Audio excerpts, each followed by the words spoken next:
for businesses and incorporated entities, we use CAC registration numbers. Once you do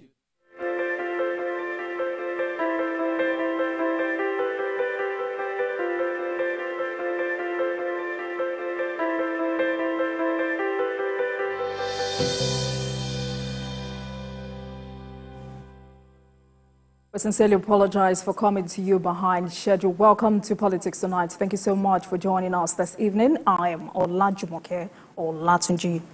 President Tinubu signs the 2.17 trillion naira 2023 supplementary appropriation bill into law.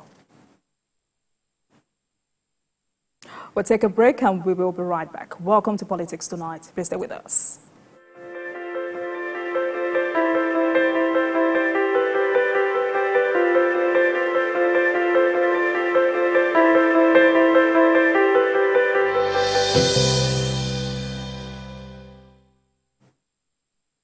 Welcome back and thank you so much for staying with us. Now let's begin with some developments in the polity.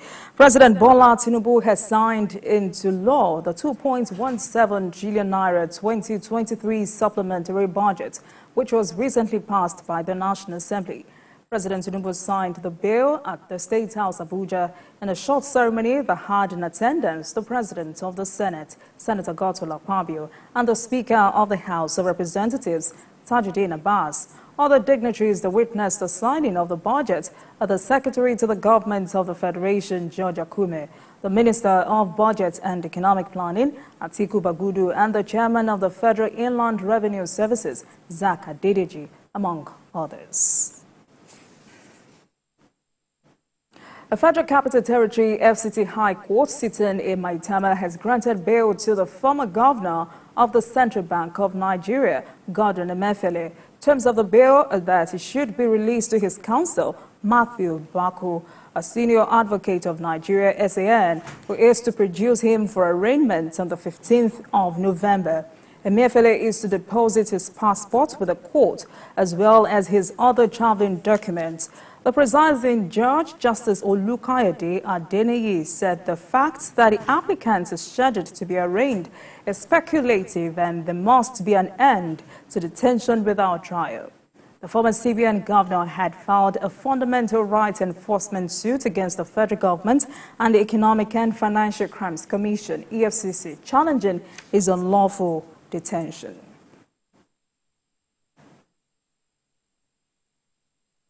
The Inter-Party Advisory Council in Imo State has dissociated itself from the call by some political parties for the removal of the state resident electoral commissioner, Professor Sylva Agu. Addressing journalists in Owerri, the chairman of IPAC in the state, Levi Eke, said the call is unnecessary, especially now that the governorship election is just a few days away. While describing the incident at the Imo stakeholders meeting on Tuesday as regrettable, the chairman urged political gladiators to give peace a chance. No talks were imported during the said meeting. Rather, it was mere political differences on issues under discussion which shouldn't have called for heated arguments. Nevertheless, it was a very sorry sight. On the issue of removal of Imo Rec and the National Commissioner, Imo IPAC disassociates itself from the call for the removal of Imo Rec, considering the timing of the election. Protesters on Tuesday took to the police headquarters in Abuja demanding the removal of the police commissioner in Kogi and other heads of security agencies in the state over the killing of 6 persons in the last 24 hours. This is just as the Inspector General of Police has deployed Deputy Commissioner of Police Habu Sani to oversee the election in the state. Sifonesian reports. Protesters in front of the police headquarters drawing attention to the state of security in Kogi State ahead of the governorship election scheduled for Saturday. They say 6 persons, including police officers, were killed on Tuesday morning in Ayangba. There have been incessant killing before now, but the height of it was the one that happened this morning at Ayangba in the early hours of this morning. the home of the DG campaign was attacked, and 6 people or more lost their life. Amongst this number are 3 policemen. Their demand is for the removal of the Commissioner of Police in the state, as well as heads of other security agencies. The Commissioner of Police in Kogi State should be removed with immediate effect. And a state of emergency, if desirable, should be placed on Kogi State with immediate effect. The protest is coming a few minutes after the police authorities announced the deployment of Deputy Inspector General of Police Habu Sani to oversee the governorship election in the state. The Deputy Inspector General of Police in charge of the Department of Training and Development, DIG Frank Emeka Umba MNI, has been deployed to oversee elections in Imo State. DIG Abu Sani, in charge of the Department of Force Intelligence, to Kogi State, and DIG Daniel Sokari Pedro, PSA Dagal MNI, in charge of the Department of Information and Communication Technology, to Bayelsa State. Additional deployment of operative and assets is now being made for the Saturday governorship elections in the 3 states. The Inspector General of Police has ordered the distribution of an additional 220 operational vehicles, including water cannons, armored personnel carriers, gunboats for riverine areas, helmets, bulletproof vests, tear gas canisters, and so on to the 3 affected states to intensify security arrangements for the elections to augment the already deployed assets. There is mounting pressure on security and law enforcement agencies in the wake of recent attacks in the states where the elections are billed to be held. Sifon ACN TVC News, Abuja. The Court of Appeal sitting in Lagos on Tuesday reserved judgment in 2 separate appeals filed by the governorship candidate of the Labour Party in Lagos, Gbadebo Road Survivor, and governorship candidates of the People's Democratic Party, Azeez Adediran, challenging the March 18, 2023 governorship election. Details in this report. The Election Petitions Tribunal had, in a unanimous decision, dismissed both petitions on September the 25th, upholding the re-election of Governor Babajide Sanwo-Olu and his deputy Obafemi Hamzat. Gbadebo Road Survivor wants the court to hold that the tribunal erred in law when it failed to disqualify Mr. Sanwo-Olu and his deputy, having found that Obafemi Hamzat is a naturalized United States of America citizen who made an oath of allegiance to that country. Everybody has made their case. We believe in the judiciary, unlike other political parties, and we believe that they will do the right thing. And we are very confident that this appeal by the appellant will be dismissed. In the appeal of the PDP's governorship candidate, Azeez Adediran, he urged the court to address the alleged discrepancies in the governor's school leaving certificate, saying the tribunal failed to do so. The appellant, who came 3rd in the polls as announced by INEC, also faults the tribunal for striking out from his petition Gbadebo Road Survivor's names, arguing that since the sponsorship of Mr. Road Survivor was invalid, the tribunal must also invalidate his candidacy. The case against the 5th respondent was that he also suffered that vice of disqualification because, as at the relevant time of this election, he was still a member of the PDP. During this election, he attended an interview to be considered as deputy governor under the PDP.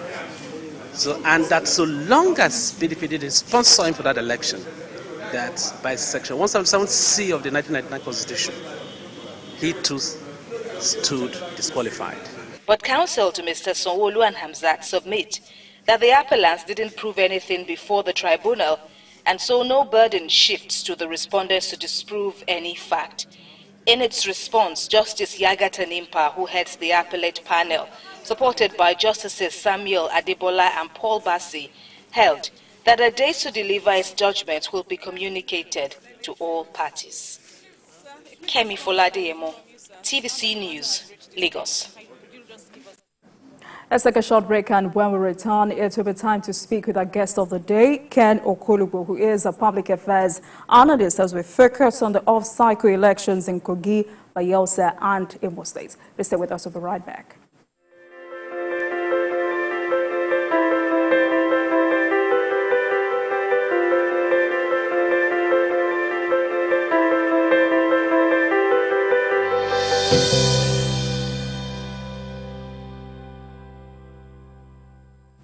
Welcome back to Politics Tonight, and thank you so much for staying with us. Tonight, you're focused on the off-cycle elections in Kogi, Bayelsa, and Imo State. And doing justice to this analysis with us is Ken Okolibo, who is a public affairs analyst. Mr. Okolibo, good to see you again. Thank you so much for joining us this evening.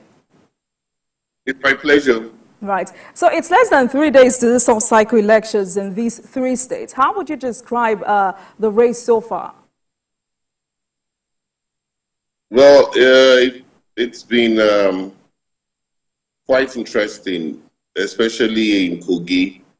Kogi seems to have been a flashpoint, and it's very important because this is the first election that will be taking place under the presidency of Bola Ahmed Tinubu. It's very important that Nigerians should see that the Independent National Electoral Commission, who I can say for sure that a lot of Nigerians have lost a lot of faith in the way they have handled elections in time past, that their faith will be rekindled by the way the elections are going to be handled under the president. Kogi is very much a place that people want to watch, Kogi and Imo. Bayelsa has also had its own challenges, but the candidates have been campaigning, there's no doubt about it. But at the end of the day, the majority of the votes, and those who make two-thirds in at least two-thirds of the states, are the ones that would be considered to have at least one. So what's important here is for INEC to rekindle the hope of Nigerians in their process of being an arbiter. Because if you look at the majority of the cases that we have at the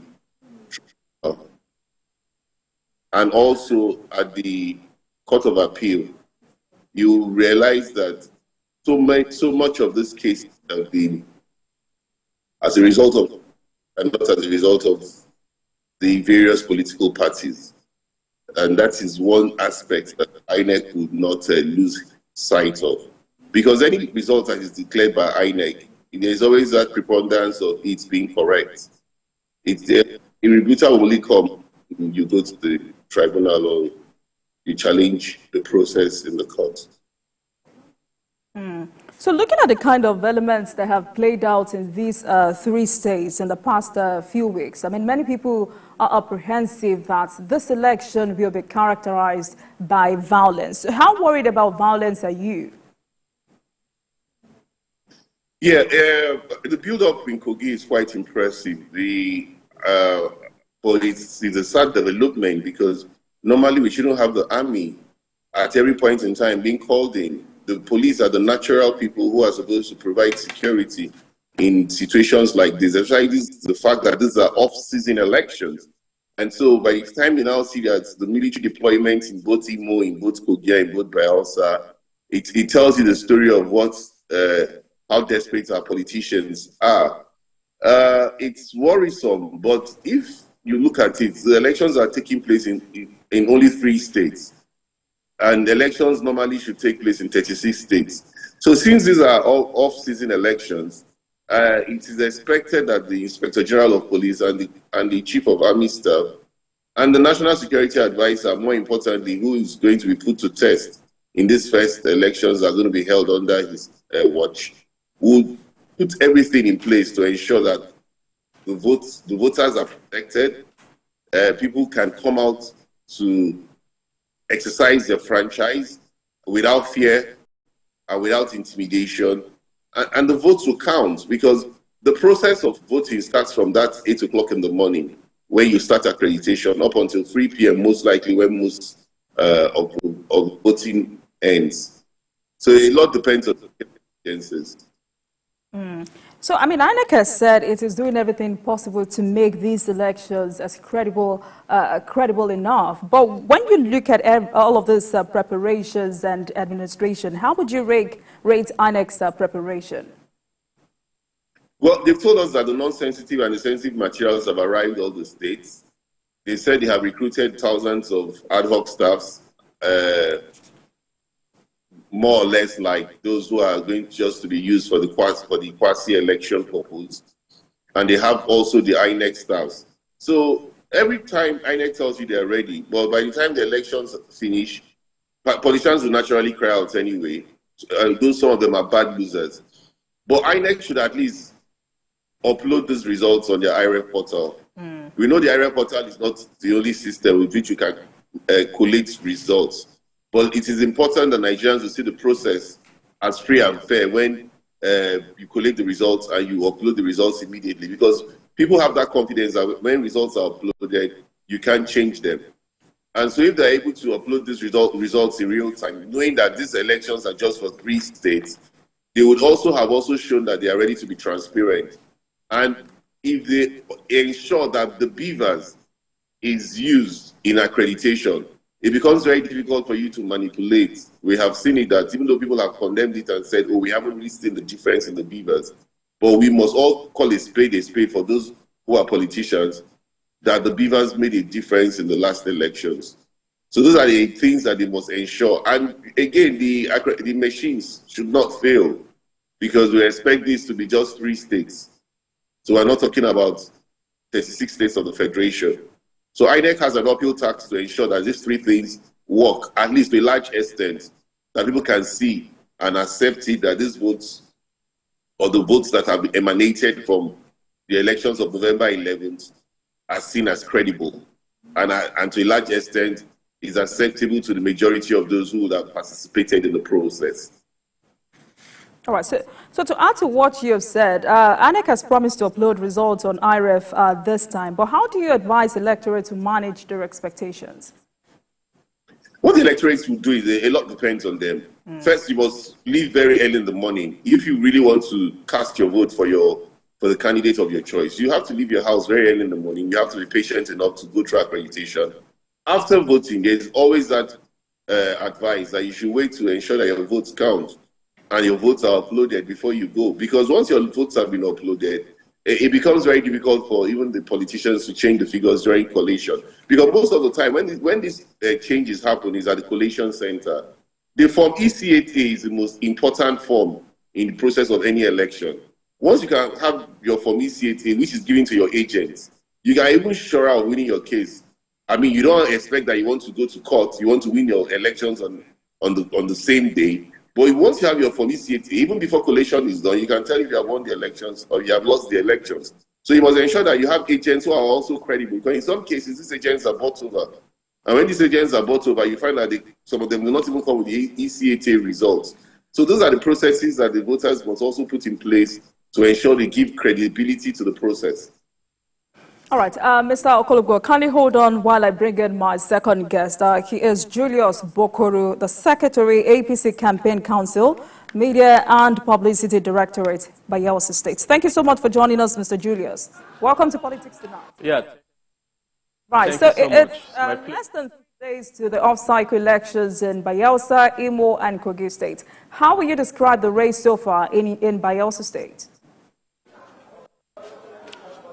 What is happening in Bayelsa State is a march for liberation.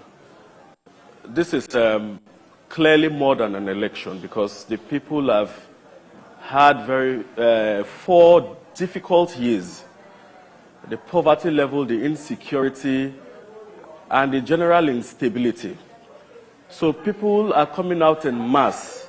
It is a movement. It is a project by the people of Bayelsa State to liberate the states they love.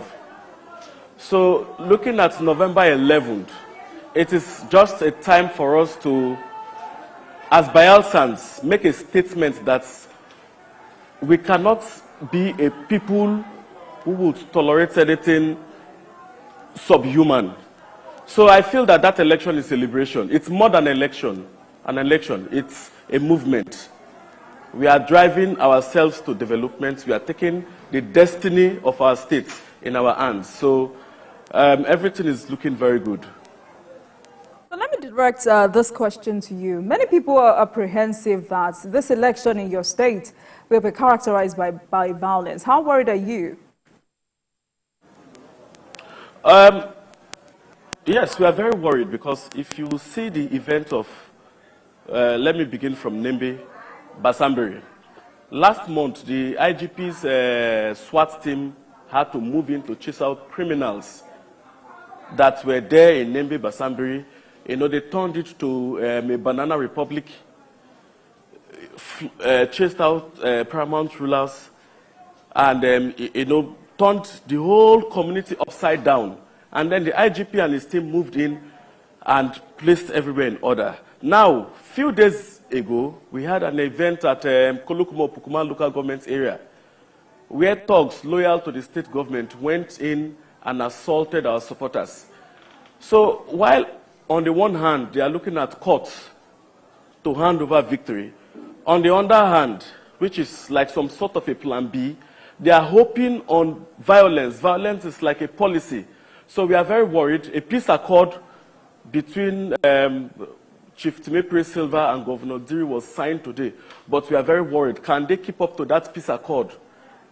Can they act out of anxiety? Can they allow Bayelsans to go out and express their franchise?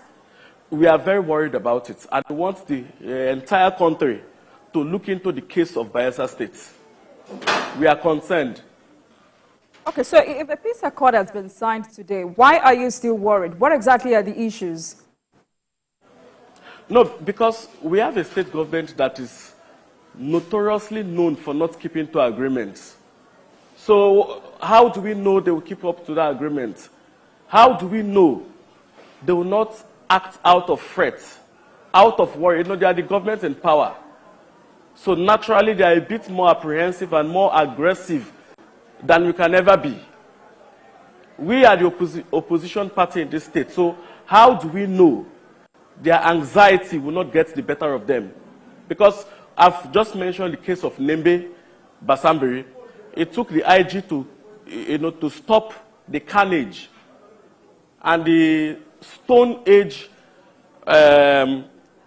things that were going on there. We have the case of Kolukumo-Pukuma.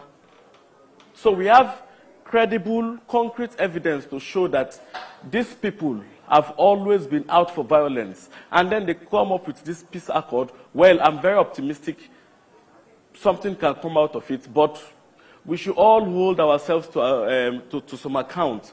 The country should look at Bayelsa State, look at that peace accord, and we should all be truthful to what we have signed today. Nobody should invest in violence. We have records and reports of guns being bought, of thugs being brought into Bayelsa State to cause mayhem at the eve of the election, during the elections, and after the elections. So we are just hoping that some cosmic act of a miracle will stop, will put them in check. All right, but when this issue of violence was raised at the peace accord ceremony, the ruling party claimed there was arms build-up in the local government of the APC candidates. How will you react to this? Over the years in Bayelsa State, what we have come to understand is that whenever we are accused of something, it's like them projecting their plots onto us. We are being accused, but if you were reading the news, you would find that a few days ago, our party issued a press statement. In fact, we have issued 2 press statements. There was a viral video of our supporter beaten and bloodied at Kolokuma. Of course, the case of Nembe Basambiri is still there. We have not been the aggressors. We have issued several press statements. The Nembe Council of Chiefs wrote a letter to the Inspector General of Police because of what this violence. At Kolukumo-Pukuma, a king was dethroned because he was suspected, to be sympathetic to the APC. So you can see this level of worry, this level of anxiety. So I'm not very sure that they can keep up to that peace agreement. I am not very sure. Right. They feel they have too much to lose. But this is not about what you can lose. This is about our state. We are all Bayelsans. So if you kill everybody in Bayelsa state, who are the people you are going to rule over? But how united is your party ahead of this election? Very united. Very, very united. We have all our stakeholders working for us. And most importantly, we have the people. This is a people's project, and the people have keyed in with us. All right. I know it's been a tough race for the governorship candidate of your party since his emergence in April due to some litigations. But how have these affected your campaign? No, of course not. You can see the turnout at our rallies. The crowds are massive. You can, if you come to Yenagua, you would see the general, natural, organic support that we enjoy. So they merely understand that they cannot win on the polls. So the court cases were just forms of distraction. They were not anything serious. They were just distractions. And by the grace of God, we have knocked off nearly all the court cases. Just yesterday, our candidate was imputed back on INEC database. So we are good to go. You know, in 2019, when we beat them overwhelmingly, because of course we have something to campaign with while they don't. All right, so the court somehow made a judgment was procured. But this time around, there will be no procured judgment. This time around, the wishes, the imaginations, and the spirit of the Bayelsa people will come to bear. Yeah, but that judgment may still have to be decided by the Supreme Court. How apprehensive are you about that? No, not at all. There is no apprehension about it. None. I'm sure the Supreme Court will do what the lower court. You know, when it comes to our judicial system, it's very mathematical. So I think the same process will play out. All right, I'll get back to you. Mr. Akolu, but let me come to you. INEC is saying it is ready, and to say the fact, I mean, all eyes are on INEC this time. Where do you think INEC needs to tighten its belt ahead of Saturday? Like, I didn't hear what your guest said mostly about Bayelsa, but they also have to watch Bayelsa. Bayelsa is a flashpoint. I also think that the race in Bayelsa has not been too fair in the sense that the candidate of the APC was disqualified, and that would have impacted on his preparations for the elections, because when the people think that you're not on the ballot, they get discouraged. Even though the courts now have ruled in his favor and he's been put back on the ballot, the build-up to the elections have been with a lot of tempers at play. And so it's also Imo. If you look at Imo, the Labour candidate was neither here nor there until only recently. People were not sure he was the candidate. And there's been a lot of accusations and counter-accusations. And you can see what the Nigerian Labour Congress is already saying about the Imo state government. And so what INEC would have to do is to show strength that they can be an unbiased umpire at this point in time. Naturally, in this kind of elections, you remove the rec. I don't even see why we should be debating removing the rec in Imo, or the rec in Bayelsa, or the rec in Kogi. The recs have also been moved at this point in time, and they will bring in new recs. In fact, in the time past, you bring in even the federal commissioners of INEC to oversee such elections, just to make sure that those who have been on ground and who are supposedly have been used to the politicians will not have any role to play in this kind of process. So if INEC can actually show that it can do this, especially since tomorrow is the last day of campaign, it will go a long way in rekindling the confidence of the electorates in INEC. So recently there have been talks about pushing for electoral integrity in Nigeria. Where do we start from? We have to first of all start from the process of registration. registration is very key. It's been unbalanced. Naturally, you hear that there are polling units that have been eliminated, and you find that there are no voters. And integrity starts from the process of registration and the process of actually carrying out internal democracy is another process, but that has to do with the politicians and adhering to the principle of where you stand in terms of sticking to electoral guidelines, from the process of nomination to the process of primaries up to the process of candidates. And it will reduce a whole lot of this pre-election matters and post-election matters.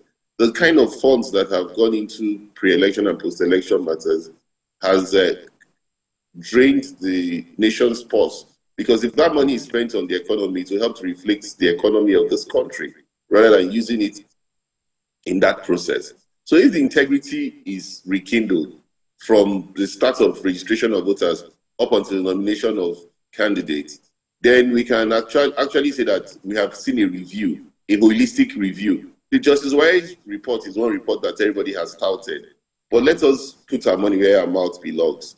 Maybe we should go back to the Justice Wise reports to actually carry out a holistic review of INEC and its process.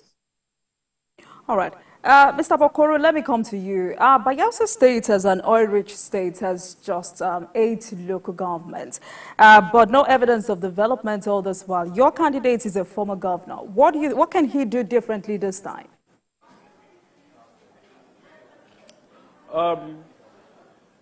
My candidate was governor for 5 years, and during his time, he had some very key and innovative changes in the state. He had a clear vision, a clear path, a clear roadmap that if subsequent governors had followed, we would have gotten somewhere. Before him, there was Goodluck Jonathan, who had a plan. But after Sylva's governorship, unfortunately, we had governors that were very aloof to what governance was. And in fact, instead of taking us further, we faced a pathetic and poor retrogression. This time around, Sylva, more mature, has served as Minister of State for Petroleum Resources and has seen the world, will do even more and even better than he had done before. So this time around, you can see his performance as Minister of State for Petroleum. The gas, we did a gas revolution. We tapped into Nigeria's huge gas reserves. We passed the historic Petroleum Industry Act, which no previous government had done. Of course, working behind the former President Buhari. And then, there was this revolution that happened in the oil and gas industry. Taking from that cue, we can tell what Bayelsa has to gain from his time next year as governor. So there's a lot of positives to look out for. There is a lot of potential, and Bayelsans from every spectrum of life is very excited, and it's anticipating that moment. So in what specific areas do you think the current government in Bayelsa State has failed to meet the people's expectations? Well, first of all, human capacity development is zero, because the people make up a society. So first of all, you need to develop the people. On that aspect, it has been very poor. So there's high level of poverty in an oil-rich state like Bayelsa State. And then there's also an infrastructural backwardness that is very apparent to all. If you drive through the streets of Yenagoa, one might be a bit disappointed. It should have been better. And then security. We can see what's happening at Nembe, Basambri. We can see what's happening at Kolukumo, Pukuma, and other areas of the states. Bayelsans do not very. In fact, as we speak, there's a curfew at night. People cannot even move at night. It's that bad. It's like a war zone. And then, of course, we have the issue of free speech. Journalists have been arrested indiscriminately by the government. Then, fundamentally, there's no blueprint. There's no clear pathway to progress. A lot of people are at a loss. What this government, what are they out to achieve? What is their bright spots? What are the fundamentals of the government? In 50 years' time, what will the Doyediri administration be known for? So you can see that the government has dissolved itself to some sort of a financial cult, where it is out to just make gains from the taxpayers' monies of Bayelsa. In fact, there are credible reports in my press statement today that the state government is planning the 11 billion naira to bribe INEC officials. I'm sure 11 billion naira, if you put it into the state, people will see visible things that they will be grateful for. These are unsubstantiated information you're giving us. Please do not make these allegations. Did you get that? Please go ahead. Yeah. No, it's just a report at our disposal. And the world would need to know this. So all of these sectors you have said the current administration has failed. What is the APC government going to do differently? Well, we are not coming up with a very robust manifesto. We are coming up with something, with a 6-point agenda. Something very simple and easy to manage. We work on human capacity development. We work on gas architecture. We are going to work on agric. You know, Bayelsa State has one of the longest coastlines in Africa. And our waters are one of the richest in fishery. When Sylva was governor, he bought fishing trawlers. We are going back to that. We are going into rice farming. We are going to revive the economy, industrialize the states. And we are going to become a very responsive government, a government that knows what it has to do, a government that will listen to the people, and a government that will not be very indifferent. A government that doesn't understand, we can't be a government that doesn't understand its role. So those 6-point agenda, we call it the high gaps. And we are going to implement that. And it's very simple. These things are not rocket science. All right. Mr. Okolubo, let me come to you. I want us to talk about election security. The IGP has deployed 3 DIGs to these 3 states. What impact will this have on security in this election? Naturally, it's expected that the DIGs are very senior officers, and so now they're going to be heading the state command, and they should bring their wealth of experience in ensuring that the additional police officers who have been drafted to this state are expected to man the areas where there will be, well, we call them flashpoints in security parlance, that it's naturally expected that they're going to have people foment trouble and give the voters a sense of security. So it's expected that the DIGs should bring their wealth of experience. And this is the first election that is going to be held under this IG, and he also has to discharge himself equitably to Nigerians and show that he was not partial. So, so since 2015, technology has helped consolidate our democracy by ensuring transparency and fairness in our election. But ahead of future elections, how do you advise INEC to improve on this? It has to be with the review of the laws. The Electoral Act 2022 has to be reviewed. You have to make it mandatory that the votes for votes to count, doesn't make it mandatory that results should be uploaded on the IREV. It shouldn't be at the discretion of INEC. That will help a lot because and the beavers would also be. You also ensure that the beavers is used compulsorily in every election, and that makes it more impossible for people to add additional votes where people have not been accredited.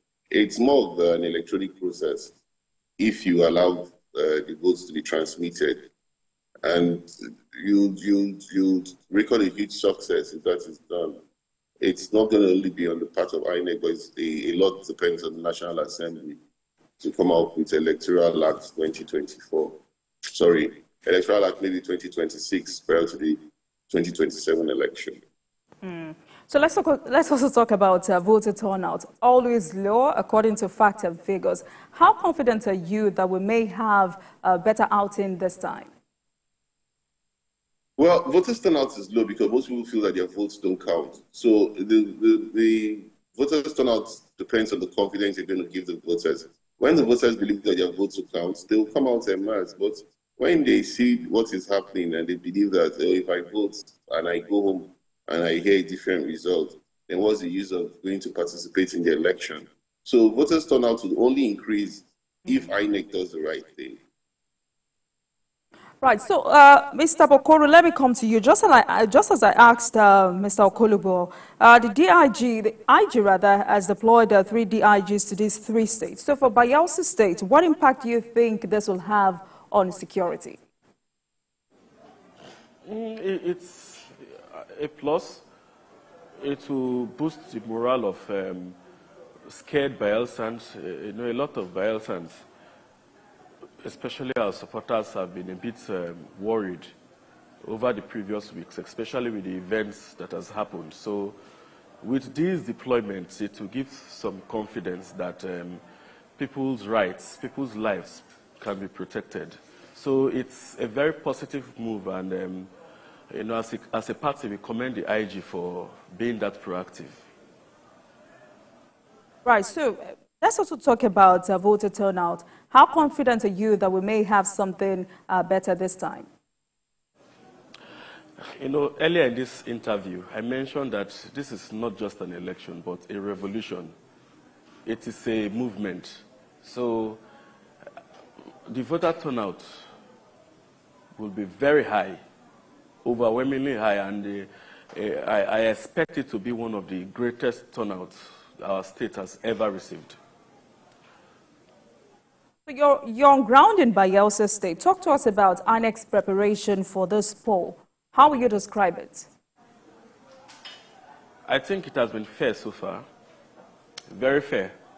They are doing their bits in their own little ways, what they can do, and we expect them to deliver. They seem prepared enough and ready enough. But what about logistics, which is usually very difficult during election? How confident are you about this time? Logistics about INEC or about us? INEC's preparation. It's what I said. I'm not an INEC staff, but I believe, with what I've seen on ground, I believe that they are up to the task. And this time, we've had one of the best set of INEC staff that this country can boast of. We saw what happened in the presidential elections, where the wishes of the people, came to materialization. We expect the same thing in Bayelsa State too. So we are confident that INEC will do the right thing. Mr. Okolubo, you know that logistics is usually a problem for INEC during election. What are you expecting this time? I expect logistics to be a problem in an off-cycle election. This is just 3 states. INEC had all the time to prepare for these elections, and so they should have put all their acts together, knowing full well that we have always known that logistics has been a challenge. The vehicles should have been hired before now. The logistics department should have been able to move materials, eventually to maybe areas where you have to use speedboats and areas where you do not easily access. These are things that INEC knows in all these regions. So I don't expect INEC to come and cry about logistics, because it's a process that they have been used to and they have had a lot of time to prepare for it, especially since it's at 3 states. Mr. Bokoro, in 30 seconds, what's your message to the people of Bayelsa ahead of this election? In 30 seconds.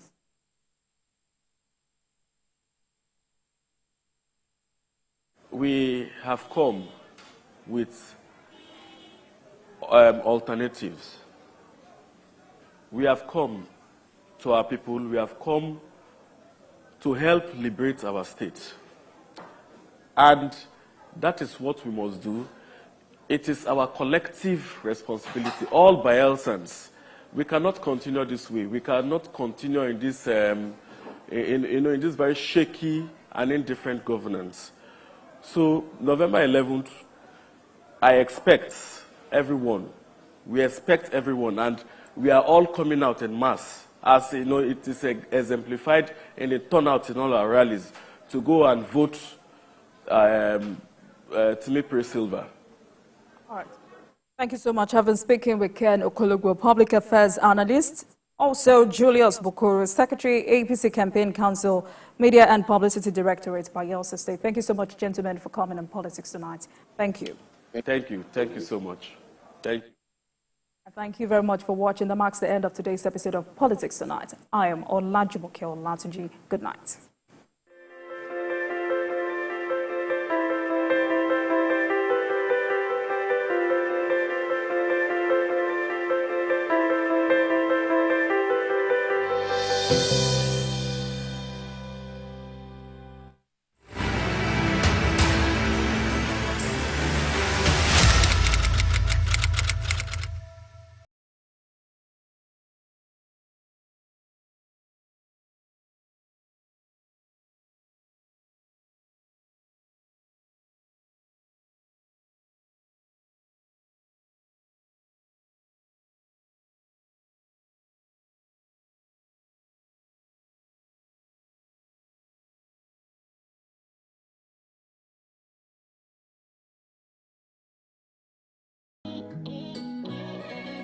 Tell the naysayers, these are not illusions. They're real roads, tangible projects that are changing lives. So let's go and verify, shall we?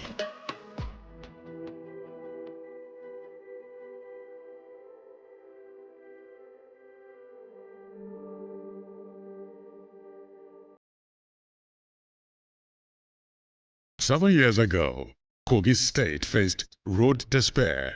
The complaints were enormous. The people lived in untold hardship, with poor road networks hampering its economic growth and development.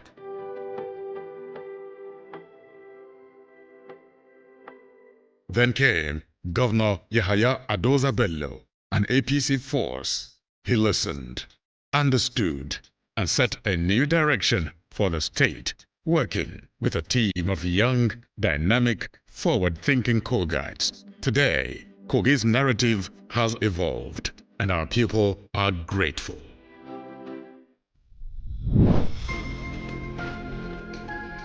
Starting off from Kogi East Senatorial District, where hundreds of kilometers of township roads have been constructed to connect towns and villages in the Senatorial District.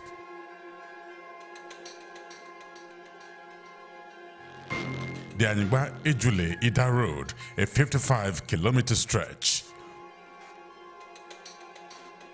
Okugo, Okaku, Ikem, Adum, and Ogugu Road. Ibana Okbo, Ete Ogugu Road, and several others.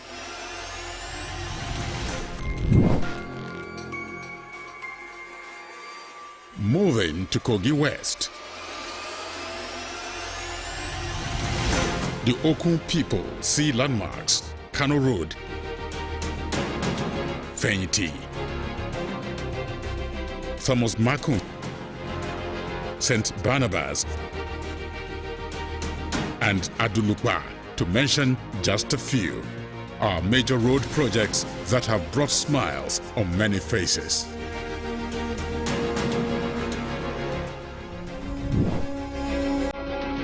Kogi Central is home to the Ebira people and other tribes.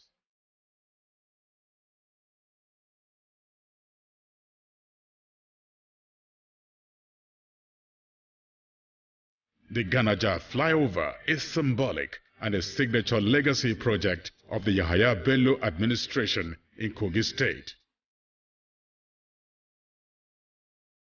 The bridge has not only added aesthetic values to Lokoja, the state capital, it has also eased traffic in the heart of the central business area of the city. Township roads in Lokoja tell a story of night and day, transforming a once sleepy town into a vibrant city.